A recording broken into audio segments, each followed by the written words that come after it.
Latinos account for the fastest growing population around Greater Boston, but there's still a gap between size and leadership profile. There is an effort to change that by a group formed in 2013, the Greater Boston Latino Network. To talk about its ongoing work and a counter-inaugural event is the Executive Director of a youth development agency in Mission Hills, Sociedad Latina, Alexandra Oliver-Davila.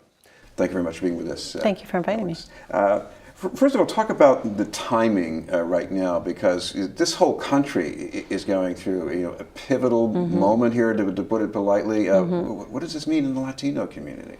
Yeah, it's a very scary time in the Latino community. I think we've seen this election really bring out the worst, unfortunately, as a country. So I think it's a very challenging time for us, trying to figure out how it is that we work with our population, especially our undocumented population. And we're very, very glad that the mayor has spoken up and said that this is an inclusion city. So it is a challenging time, but I also think trying to be optimistic around this particular situation is that it can also bring up people who maybe sat in the back, who are now saying, what, we have to be part of this, we have to be part of the solution, and this is not the country that we are. So hopefully that's also a positive thing out of this. Well, in the short term, there is this counter-inaugural response to the change of leadership in Washington. Talk about what you're going to be doing here in Boston. Yeah, we are on January 15th at 1:30. We are going to be at the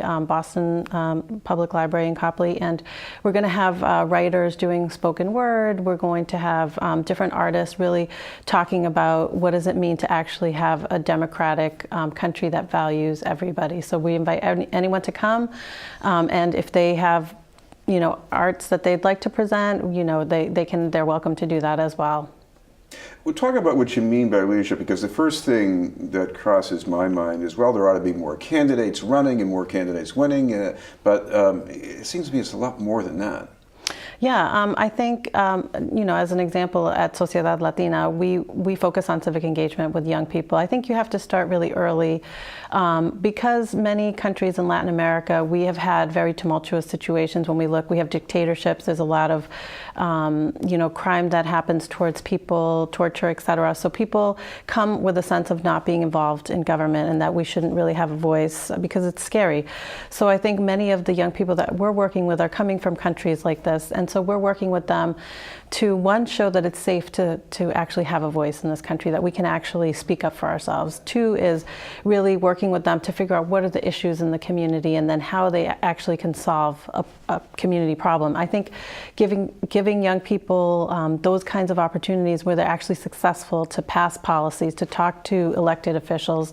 It's a long road, but really I think we need to create that safe space and work with people where they're at. So it is more than just having more elected. We need to get, especially young people, that leadership pipeline. We need to have mentors that are mentoring those young people and encouraging them to be in public life, because it's not something that we're very used to coming from our countries. Well, especially when you talk about people who are newly arrived in the United States, they come here, they do look at how their community is projected beyond the inside. And what they've seen lately has been very negative, because, and I say negative because you hear about the Trump campaign slogans. So explain why leadership from in the community is important to change that. Yeah, it's really important. And one thing that I'll say, with my previous comment is we're talking about, this is very new for a lot of people, what's happening in this country. It's not new for people like us. We face this every single day, whether it's through, certain comments that are not obvious or people looking at you. When you go to school, your language, your culture is not valued. So it starts there. And I'm sorry, repeat that question again. Because you want to change the way the community is viewed by projecting its assets as opposed to its baggage.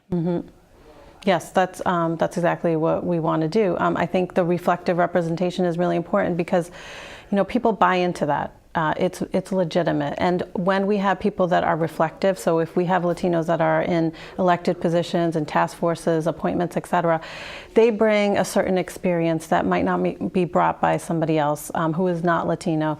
And we need people that are going to bring issues that are affecting our community to the table. They're not going to be addressed any other way. If you haven't had that experience, if you haven't lived in that community, you are, it's normal that you wouldn't necessarily be aware that a certain policy will affect that community. So having people in those positions will actually help to bring up the issues that are happening, help to make changes, and again, legitimize our government and whatever positions those are.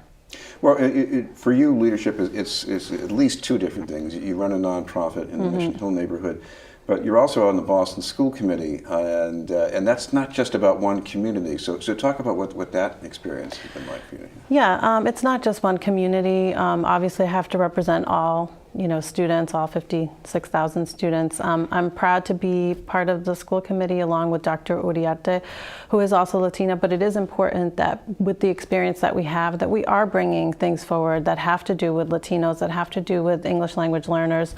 And although, again, we represent everybody, we have to bring our experience because there's not going to be positive changes if we're not actually putting forth our voice and saying, we're looking at these percentages, but really what's the breakdown? As an example, how does that policy affect our English language learners? And pushing that we have more Latino administrators and more Latino teachers, which again goes back to the reflective piece.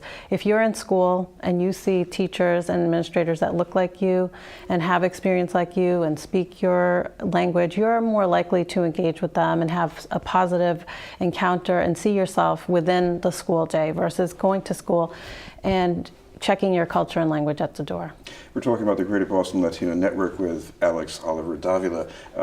There's also going to be a report coming out pretty soon about the state of things in the community. Yes, this is our second report, The Silent Crisis, regarding Latino representation in city government and why does it matter.